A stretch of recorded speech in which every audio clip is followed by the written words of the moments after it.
Good morning. Pura Vida. Welcome to this week's Dharma Talk. And thank you very much for joining us here at beautiful Bali Rika and also on the internet. The opening meditation is going to be guided by our very own Lisa Virtue. Here she is.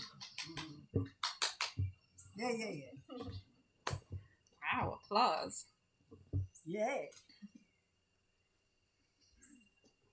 All right. So let's begin with arriving here and taking a few big deep breaths, sighing out or just really exhaling any of the energies and tensions and things that you've brought with you to settle into this space.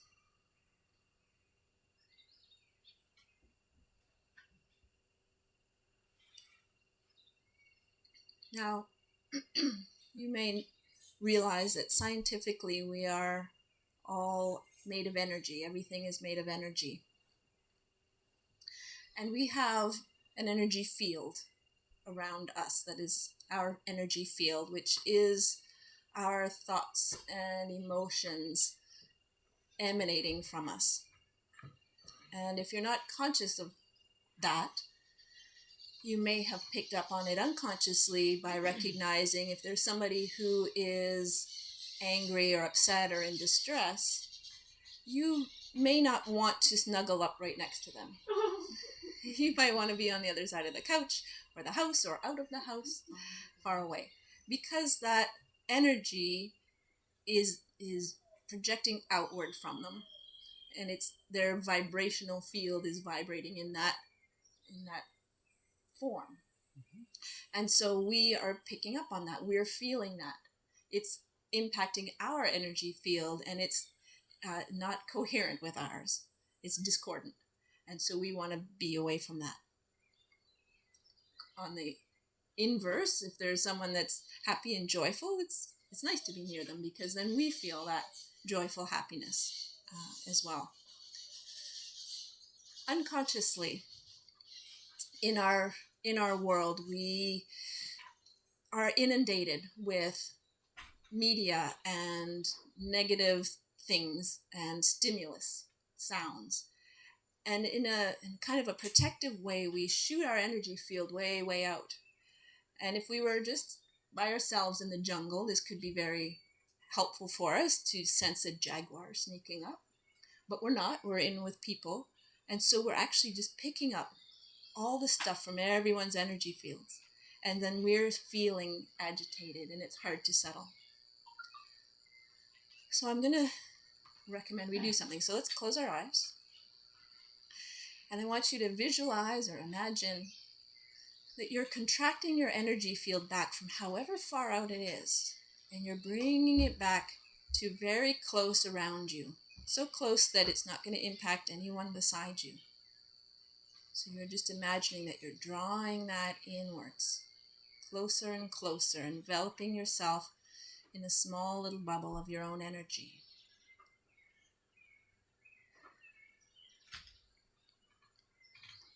And now, this is part of our meditation. We're going to start to move into the observer,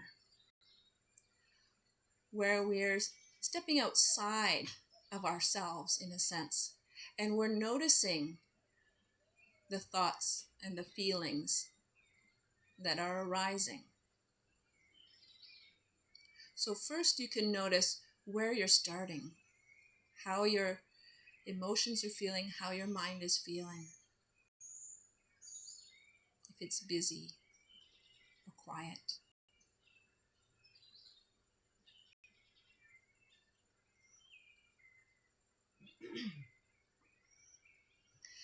And now we release that, and we move our focus to simply residing in the peaceful, silent, calm place within us.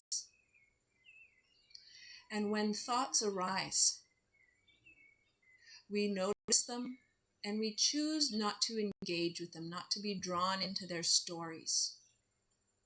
We witness them and we let them pass and bring our focus back to that still, quiet place within us. And we'll do that for about 5 minutes now.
Now that you've been steeping in that quiet, centered place, just take notice of how you're feeling and how your mind is. This is now what is permeating your energy field. And just naturally your field will expand again to wherever it needs to be. But you will be offering that peaceful state of being out to the world. There's something that we often do, but may not recognize the significance of.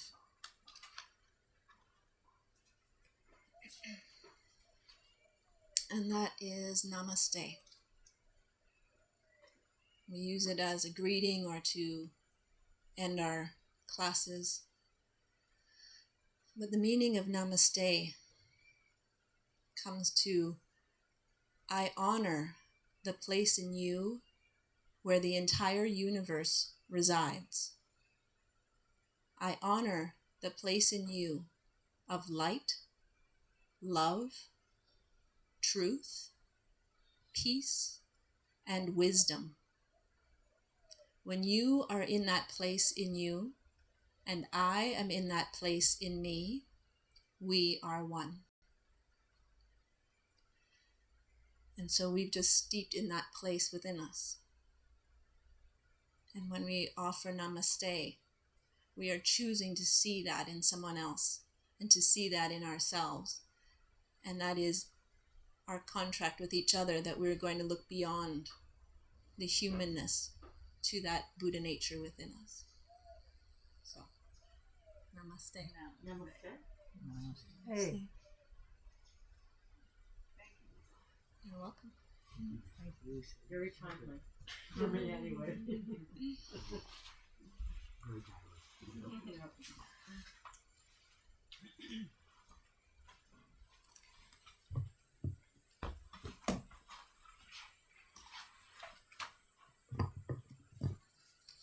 Well, good morning. I changed topics this week, just to make sure I have my glasses nearby. I was going to do something connected because it had been Semana Santa last week. I was going to do something about the Buddhist teaching of Jesus in the Sermon on the Mount. But it's a big topic. And the week was busy, and so by Monday I realized that I could not do that topic justice. So instead I picked another tough one, but it seemed, at least on the surface, to be easier, and that is Buddha nature. When the Lama was here a couple weeks ago, he talked and alluded to this and the many ways that the Buddhists look at this.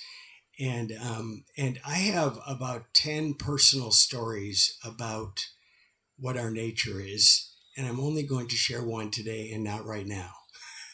I felt like it was really important to start off with what some of the original teaching were about Buddha nature. The basic idea of the Buddha Dhatu is that pure white light is where we originate from. And that the fundamental nature of all beings is that, and that every being has the possibility of enlightenment, the path to enlightenment. So we start off as something absolutely beautiful, translucent, vibrant, as Lisa was alluding to, that we are part of the universe and the universe is part of each of us. That's where that starts. But in all of the teachings, it takes it a step further to every being has the possibility of enlightenment and to be on the road to enlightenment. the Buddha talked about this by creating contrast between those that were not on the road to enlightenment and those that are. So he taught that this luminescent mind, for the normal, regular person, the uninstructed, regular, everyday person, that their mind is defiled by incoming data. You ever feel that way? Your mind is filled with all of the data that's coming at you. And therefore, there is no mind development. It's just a reactive state to everything that is coming at you. It's external, and all you can do is try to somehow manage some kind of non-craziness with all that.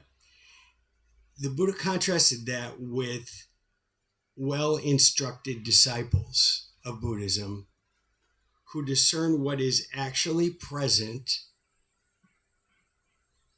and have a progressive enlightenment of the development of their mind. So he contrasted that there are those that just go with the regular flow of life, that are uninstructed and therefore in a reactive state, and those who can discern what their nature is beyond that. That they can discern the greatness within them, the pure white light within them, and develop that as they go towards the path of enlightenment. In some ways, it's about going back. We always think of enlightenment as going forward. Remembering. But there's some remembering where you came from. You've said that many times. Yeah. Remembering where you came from. And so the historic part of this is the Buddha, in about the 5th century BC, started that kind of dialogue and those kind of presentations. But in the 4th century BC, the 5th century AD, and the 8th century AD, the Mahayana and Tibetan Buddhism picked this up and picked up the dialogue again in a historical context. And to be honest with you, most of what we talk about Buddha nature here is probably from the Mahayana tradition. It is. It is. The You Four can Noble, say something about that. Yeah. No, the Four Noble Truths and all that, they were your basics. Yeah. And then after the Muslim invasions, which took place in 2 different centuries, I think 5th and the 8th, the monks went to Tibet and they took all that information and then they just elaborated. So they call them the lesser vehicle, Hinayana, and the greater vessel, Mahayana. And they work together. They're the same thing, but one is advanced more into this whole idea of exploring the mind further and the Bodhisattva view. Okay. But this is abstract. Now, one thing, Einstein, you get it, Einstein put it very well that our senses become the impediment because we are a part of a whole known as a universe. But our senses make us sort of a prisoner to that which is just material. And material is only a teeny tiny part of reality. So Einstein said only Buddhism really addresses this and says that it can only be taken care of in ourselves through the development of greater and greater compassion. That's it for me. That was a lot. That was a lot. I want to give some synonyms for Buddha nature. True self. Original self. Everyone has a Buddha nature. It's not exclusive, it's inclusive. Everyone. And also that the Buddha nature is not something that we have, but something that we are. If you think about that, it's something that we are by nature, rather than that we have this. It very much personalizes it, that idea. Then there's a couple of contrasts that Buddha nature is the union of emptiness and clarity. The union of emptiness and clarity, of space and radiant awareness.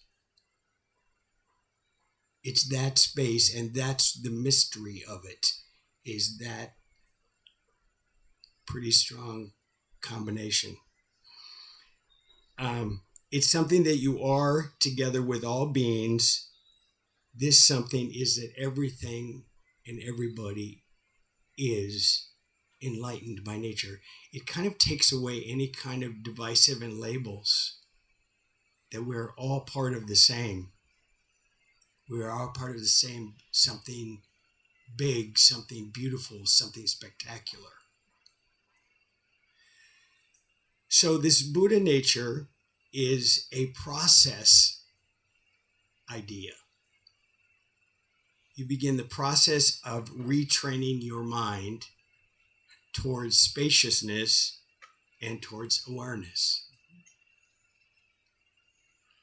It's also, as the Lama talked about 2 weeks ago, it's a polishing of your vessel. Remember when he picked up the copper pot? And that's when he was talking about this idea of Buddha nature. Was it copper? Was that pot that he held up copper? It wasn't a gold, too. Yeah. Okay, yeah.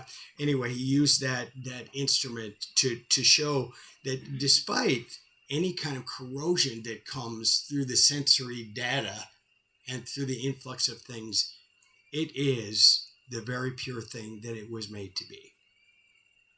So part of our process toward enlightenment is the polishing of our original data. It sounds positive, doesn't it? It is positive.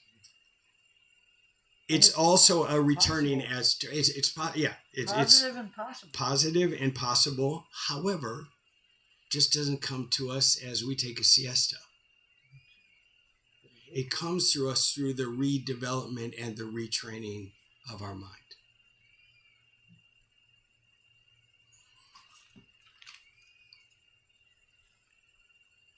So my background, now I'm going to tell my story. My background, as a grew up Lutheran and a Baptist in the early years of my life, and I had a bachelor's degree in Christian theology, was that this idea of Buddha nature is very much a contrast to the basic teachings of Christianity. However, as I studied it further, there are two camps in Christian thinking, and one of them is very close to Buddhism, and then the other is very, very contrasted.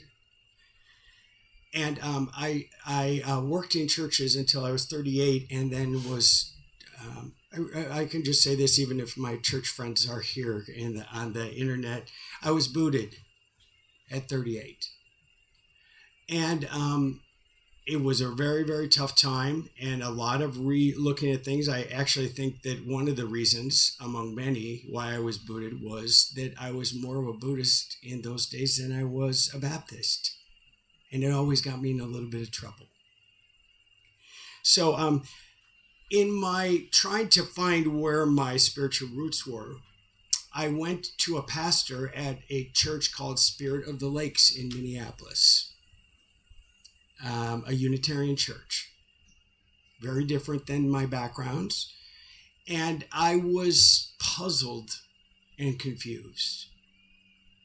Is there anything that I have left to retain from those, what were beautiful days for me? And the pastor, after listening to my story and a few tears along the way, said to me, "You're confused between redemptive theology and incarnational theology."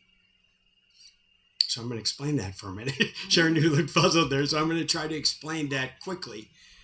And she said, I hear all over your story incarnational theology. I hear that your dilemma is that you've been attached to a system of redemptive theology. So I went home, studied because I wanted answers to my dilemma. And here's what I came up with. The incarnational theology taught by some Christian churches is inclusive,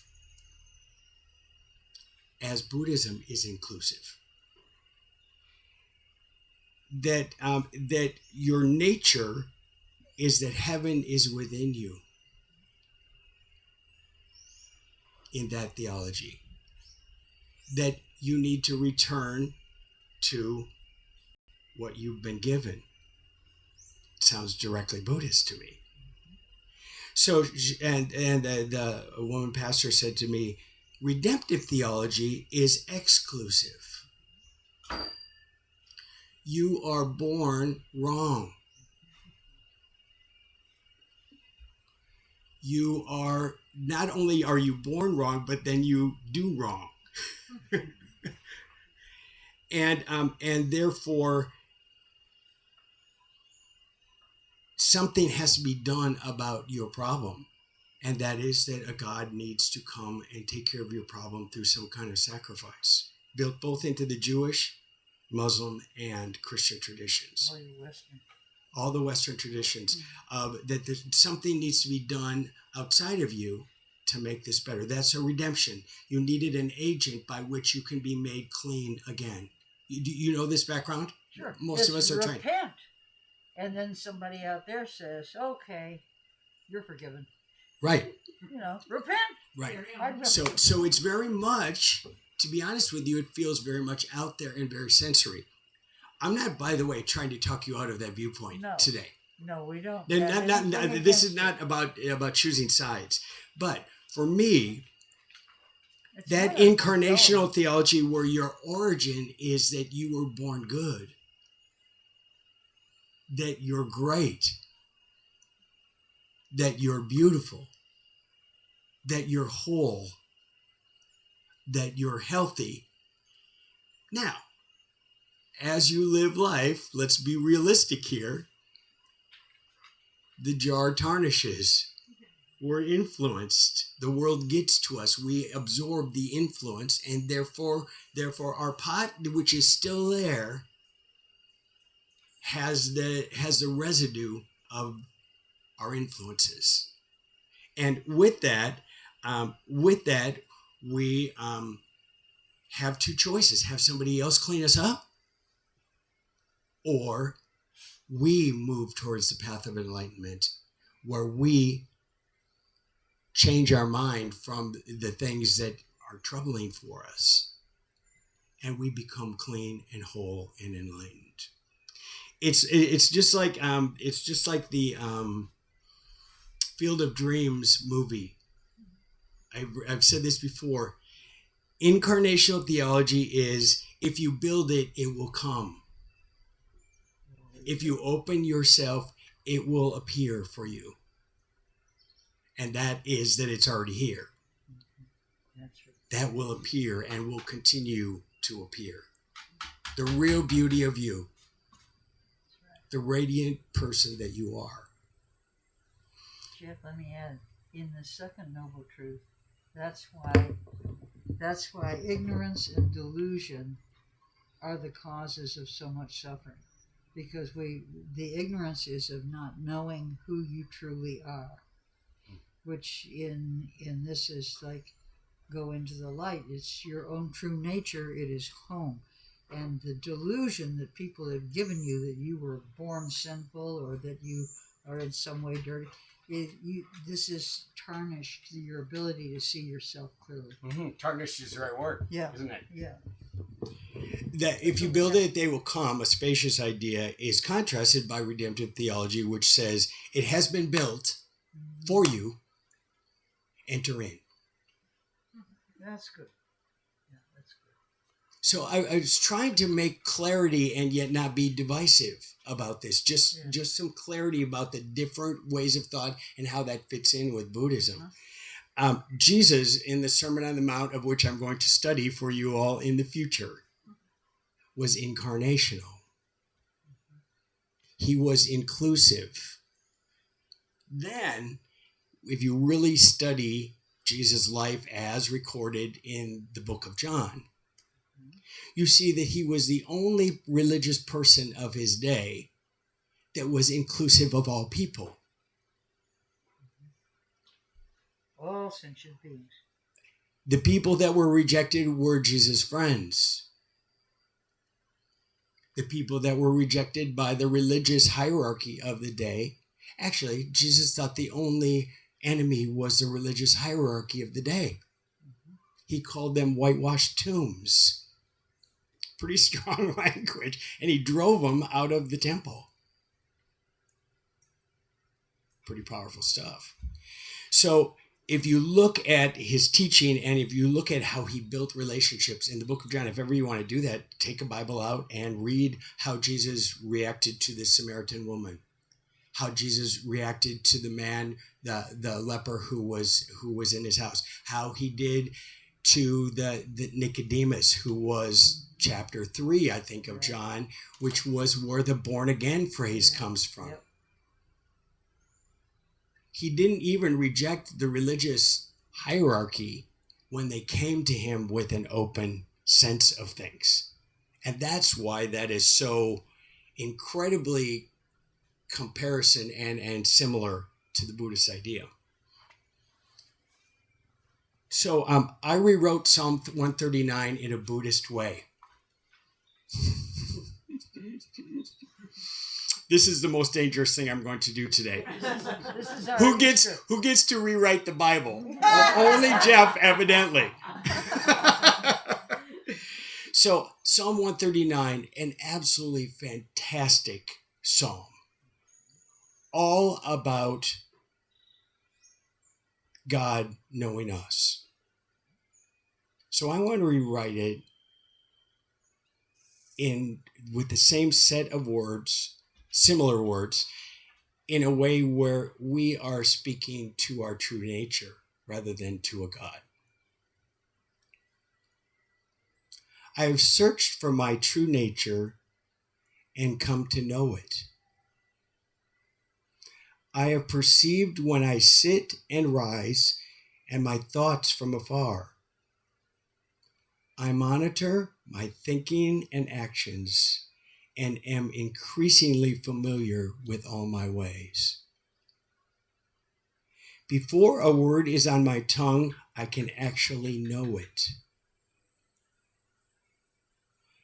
I set my own boundaries and take care of my steps completely on a middle path.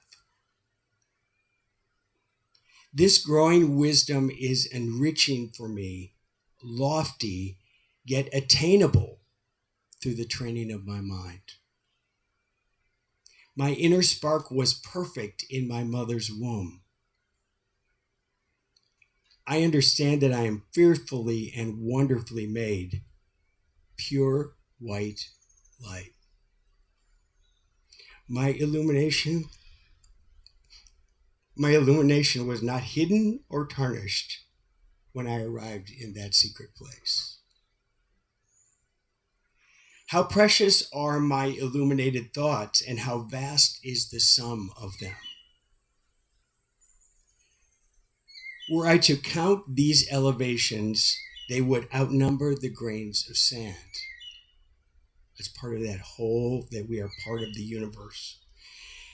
As I live in my daily momentary mindfulness, I am fully aware of my Buddha nature. Continue this focus, I say to myself. Know my intentions. Even when anxious thoughts are tested along the way. May I see the ways that cause my and others' suffering, being persistent in following the balanced path that leads to enlightenment. a very different sense. It was very fun to rewrite that, by the way, and very very meaningful. I always found that to be meaningful about God's knowledge of us, and now it's even more meaningful about our knowledge of us and the work that we have towards returning to our enlightenment. That was beautiful, Jeff. Thank you. Yeah, Thank you. Very much. You're welcome. So I want to do one more thing, and then we'll open up for questions. A while ago, we talked about 5 hindrances, and it was in the form of bowls and water. Do any of you remember this? Okay, the 5 hindrances. I'm grateful that I get to use a number and go through a list of things. After the Lama was here, it's just like, how many lists do you have to know to be a Buddhist? I can remember all. I remember 4, and I'm missing the 6. Well, I wrote them down, so I remember all 5. I remember the second one offhand. Okay, so this is descriptions of our Buddha nature and how it becomes tarnished, how it can become tarnished in a pictorial form. Our Buddha nature is like a bowl of pure, clear water. Got it? That's the basic place that we start with Buddha nature. The first hindrance to that idea are sensory pleasures. All of our, as Ruthie said, all of the sensory data that come from us and come from the outside world. That sensory data is like adding dye to the water. It can be misleading, and miscoloring. Miscoloring, but actually, in when I was doing the studying, a lot of people who wrote about this sensory pleasure thing said the water becomes beautiful. It becomes attractive and enticing to us, but we cannot see ourselves in it because of the dye. Sensory data dyes the water from our pure, clear origins. Number 2, anger and hatred. Is this the one you didn't know? That's one I couldn't Okay. Anger and hatred is like a bowl of boiling water. And so this seething water of anger and hatred, we cannot see ourselves in as well because of the boilingness of the water, and we can't get close to it. Number 3, I'm going to use different words because we love this. Remember, sloth and torpor. I love them. That was awesome. But another version said drowsiness and lethargy. What that does to our bowl is it's stagnant. It stagnates the water. And the water therefore becomes like a pond with no in and out to it. It's slime. It's green. It's stale. It's green. That when we fall into that hindrance of lack of energy, that our bowl becomes stagnant and therefore unproductive. This fits very nicely with the idea that so much in Buddhism is about action. So non-action is this hindrance. Inactivity, pulling back, it can stagnate the water of our pure white clear bowl. 4th, restlessness and worry is like our bowl of water, and the wind whips by and creates waves in the bowl. And so we don't see ourselves anymore. All we see are the waves in the bowl. That our restlessness and worry just agitate the surface of the water, and therefore we're distracted by the waves. We cannot see ourselves again as our original nature is. And finally, doubt. Doubt is like cloudy, dark water in the bowl. Muddy and put in a dark place. That's what doubt does to our pure, clear light, our origins. And so, obviously, the tarnishing needs to be polished. The bowl needs to be emptied of the dye and the boiling water and the stagnant things that are part of it. It needs to be cleaned. And then we need to return to that pure, clear water that we are.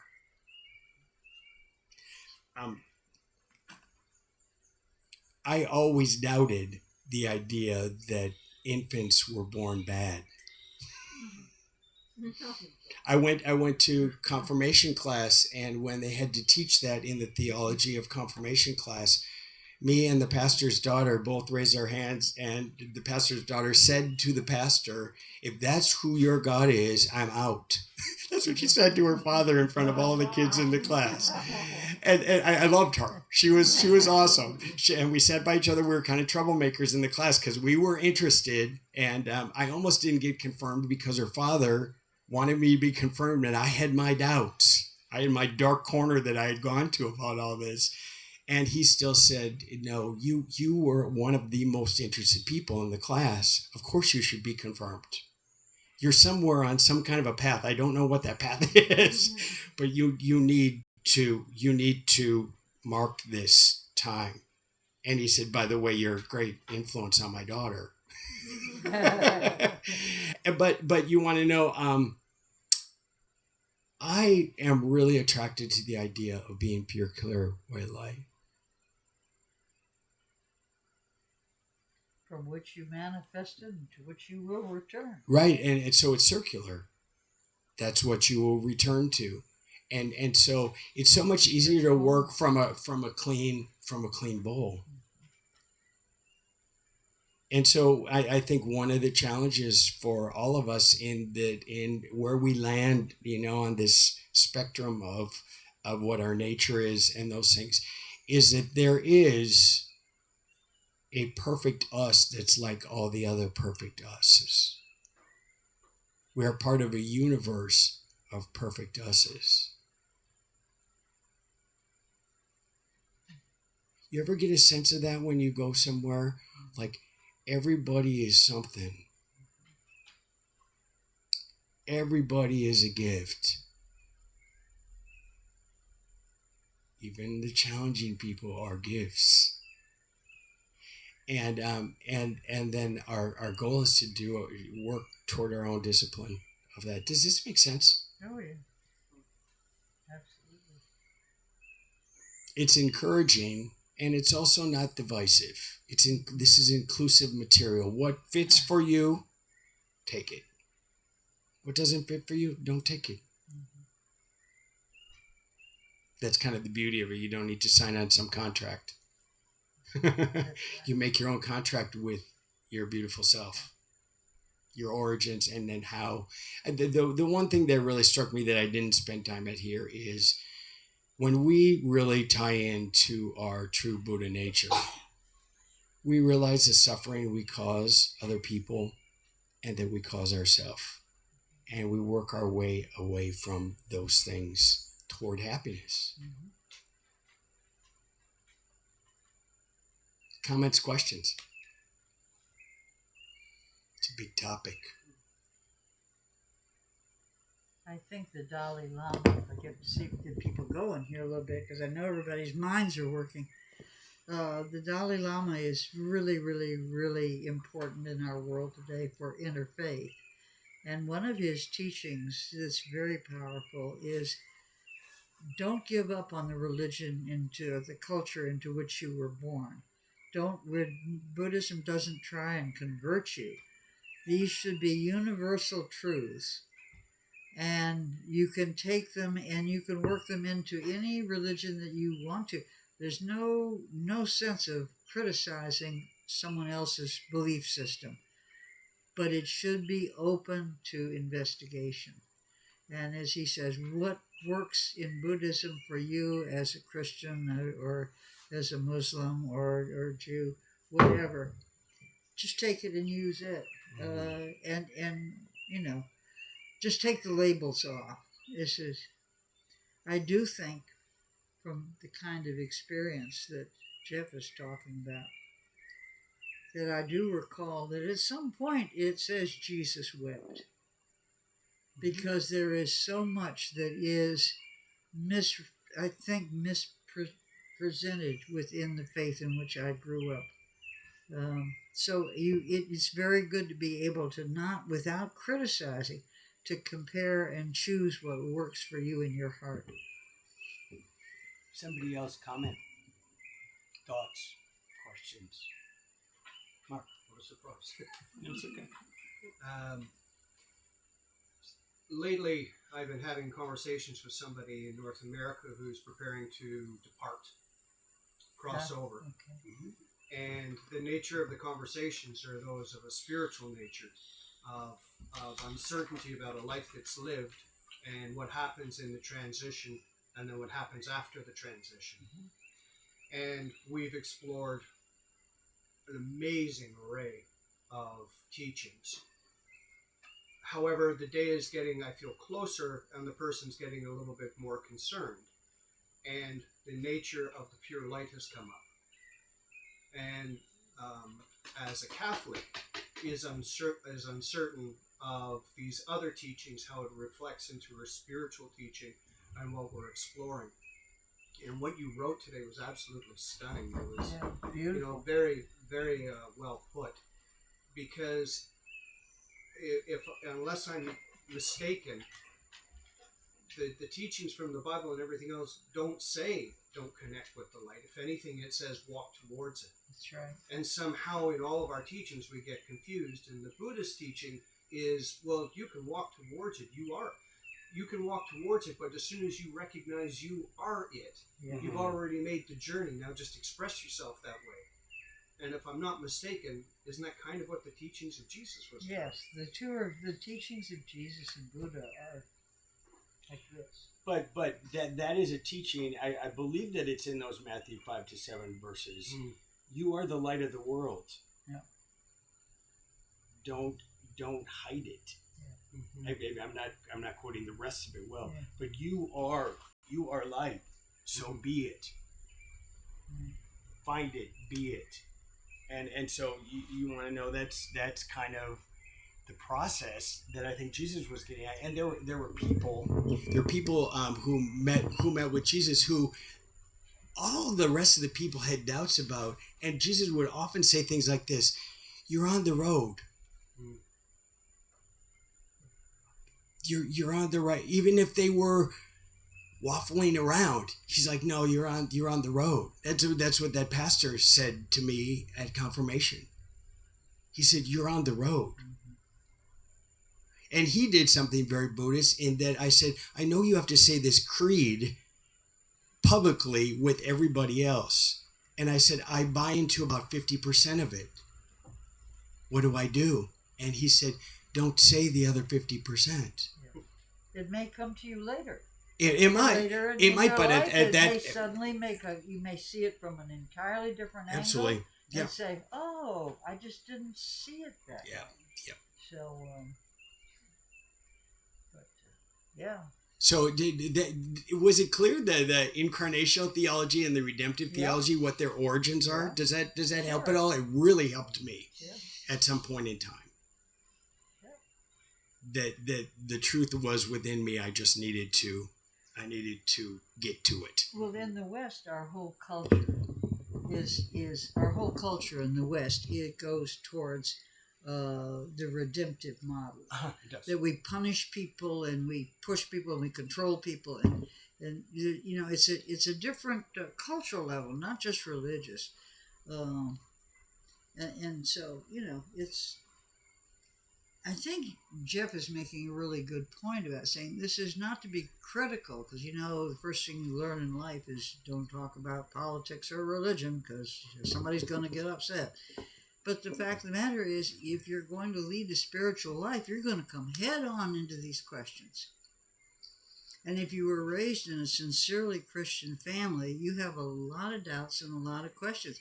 And you have nothing against that religion or any other religion, but you do have to make choices and comparisons. And you find out what speaks the truth to you. And then whatever speaks the truth to somebody else, that's okay. Of course, there was once a group of monks. They got together and they listened to this pastor talking about Jesus. And one of them turned to the other and said, "I think that boy's going to turn into a Buddhist." Meaning Jesus, he's on his way to He's on the becoming road. He's on the road to becoming a real Buddhist, that boy. Well, there's a lot of history that says that the man Jesus visited the East. Yeah. before he ever did his public ministry. There's a lot of interesting data that kind of points that direction. So then he comes back, and his real most famous message is the Buddha could have delivered it. Exactly. Yeah. We're talking about light. Yeah. Right. I wrote a poem. Oh, awesome. Do you want to read it? Yeah. Okay. I sent it to a couple people I know doing things, so you can do nothing too. No, speak up. I think your voice is loud enough. There will come a time, I don't know when. I will know I will be fine, as I have always been. My soul will go to a peaceful place. I'll be at peace as I feel my space. I have always been and always will be. I will continue on as I will be free.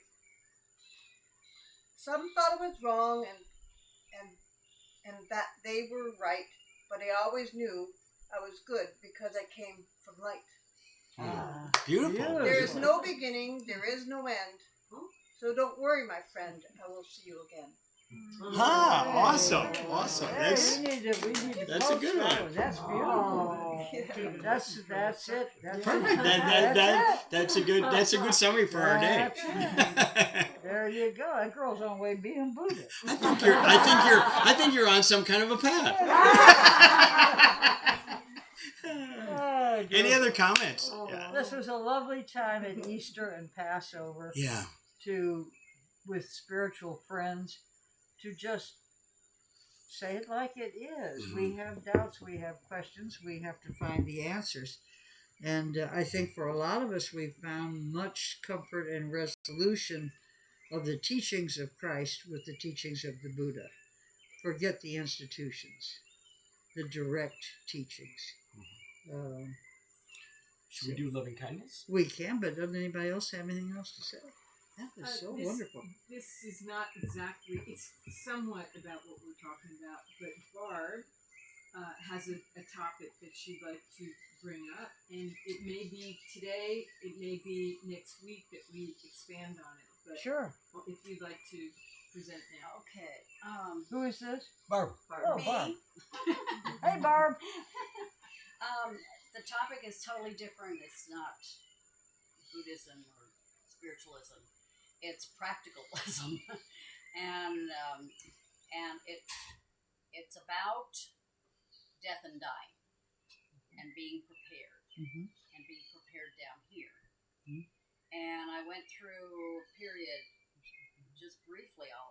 My son's father died, and they had to deal with everything in terms of him being ill, powers of attorney, this, and then the death and the estate and all that stuff. And as a result, I thought I was doing pretty good down here, but I got a call, Mom, I don't have a clue what to do if you die, or if you get in an accident and you're unconscious. I don't have a clue. Who do I call? What do I do? You know, I've sent them stuff years ago, but it becomes obsolete. And they were really worried. So what I have done, and personally, is try to rectify that. A good friend of mine, who is the president of the Women's Committee, Perez Celedon International Women's Committee, has developed. She's researched extensively over the years, and they published a booklet on death and dying. So anyway, she has agreed to come down here if there is interest. And it's mainly That's a wonderful program. I went to it years ago. Yeah. It's mainly she can do an overview and then questions and answers and From what perspective? I'm just curious. From dying in Costa Rica, what do you do about You mean practical cremation? How you solutions, get? not spiritual, more It's practical. not spiritual. nothing This is This the just practical, practicality what the Okay. law of dying is. here. Okay. You How know, to get all your ducks in a row. Okay. the body So has to that- be disposed of in 24 hours. Right. And Who then, you call? who comes to your house, the procedures, etc. Okay. It's an excellent Okay. program. That I've might be a forgotten nice, all of it. Barb. That might be a nice thing on another day where we offer Yes. this. Yeah. Like Wait, we. next week, if it's possible. What we No, we could. Let's work out the details. If it would be okay with everyone, with Ruthie and you guys, that we could do it.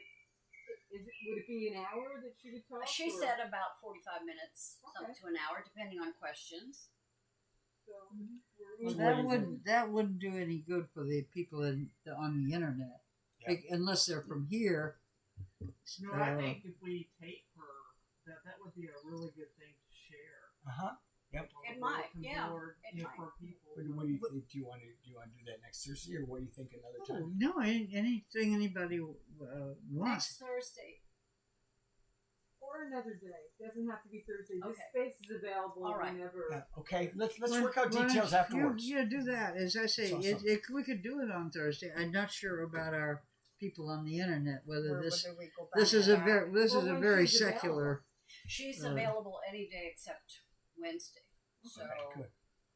I mean, people are already here. If If they want that's to the sit case, for then I another think we hour. should give people like a week and a half or something. So schedule it out Okay. so that Yeah. we can So not announce it next again. week, but maybe the following. And would we do it back to back, Buddha, and then No, I think we do it maybe on another day if we didn't do it on Okay. Thursday. Or perhaps we what could about do it- it for an hour before the talk, so Yeah. that separates the Yeah. secular and the You like that? spiritual, Barbara just and mentioned then film Yeah. both of them and put them both out. Well, let's do that. So that's Wait, say possible. that That would again. be So do nice. the spiritual as well. Yeah. That's right. Do one and then the other. Yeah. Okay. I think that's So great. go 9 to 10 and 10 to 11, Yeah, perfect. or 10 to 11, 11 to 12. Okay. Yoga.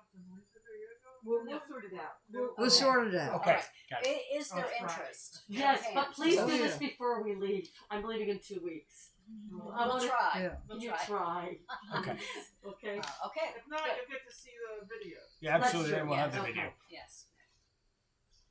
The meta? Thank you. Yeah, So let's do do the it. meta? Let's do. Okay, we ready? Yeah. Okay, everybody. Anybody want to stretch? Take a moment and stretch. That was just a terrific talk and very appropriate for this time of year. And I think a lot of people have a lot of questions when they start moving down this path with reconciling it with where they've been and the things that they've been taught, their indoctrination in this world. So it's really good to know that it ends up with the saying, many paths, one Dharma. Love is love, whatever religion you may have. Depends on how you express it. But it remains true to itself, whether you practice it one way or another, and so on and so forth. So loving kindness and compassion are the way to the light. And darkness is never served by hatred or anger, jealousy, envy, paranoia, any of those things. So what we do is we put ourselves into the light in any way we can, and one way is to practice meditation of all kinds and loving kindness. And we usually end, do we have time for the whole thing, or do I have to shorten it? No. Okay.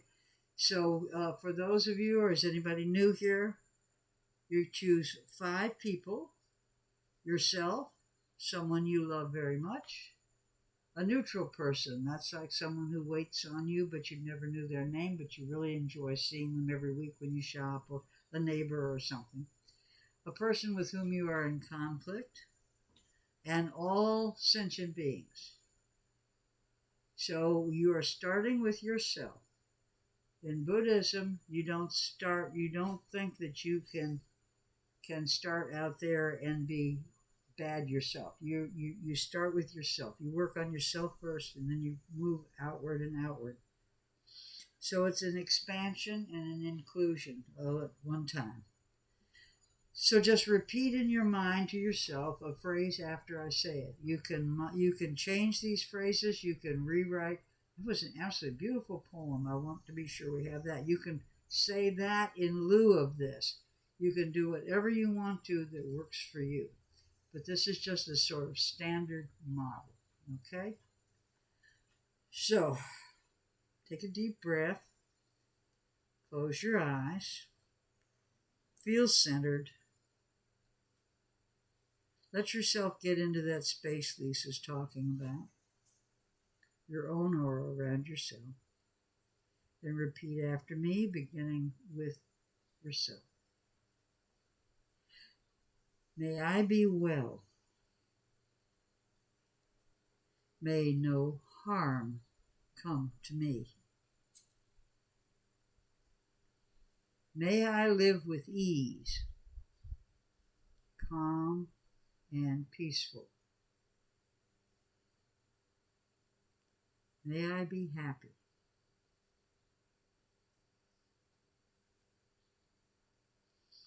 Another deep breath. Turn your attention. See the face of someone you love very, very much. Smile and say, may you be well.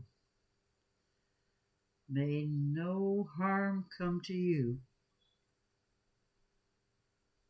May you live with ease, calm and peaceful. May you be happy.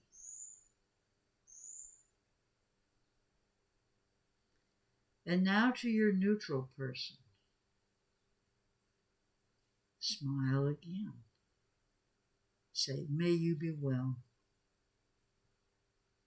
May no harm come to you.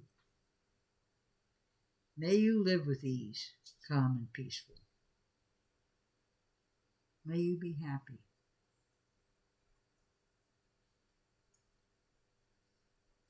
And then as they go into your rearview mirror, bring forth your person with whom you have differences, with whom you are in conflict of some kind or another,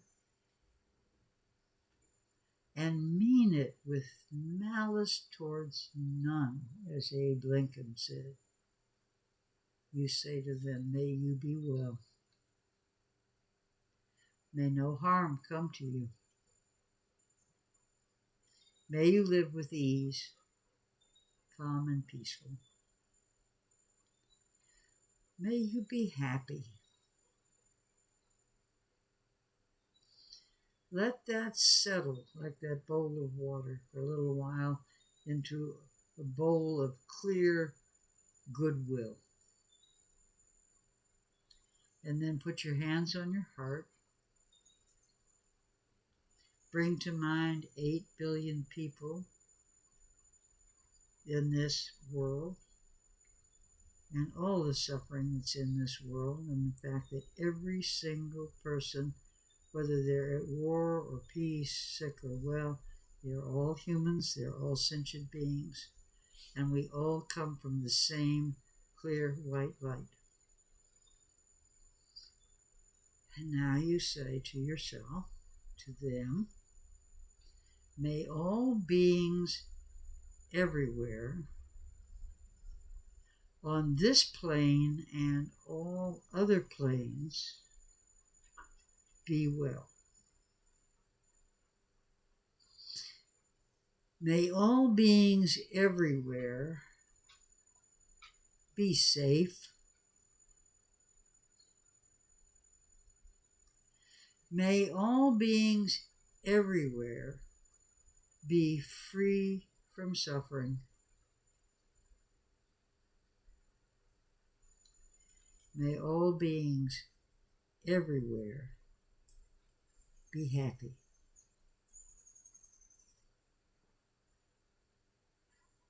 Now let this feeling of goodwill again kind of marinate. Take your hands from your heart, place them in your clasped prayer position, just for a benediction from the Unitarian Church, actually. Go in peace. Go making peace. Living gently, loving mightily, and bowing to the mysteries. Thank you all for joining us today, and we'll see you next week. Namaste.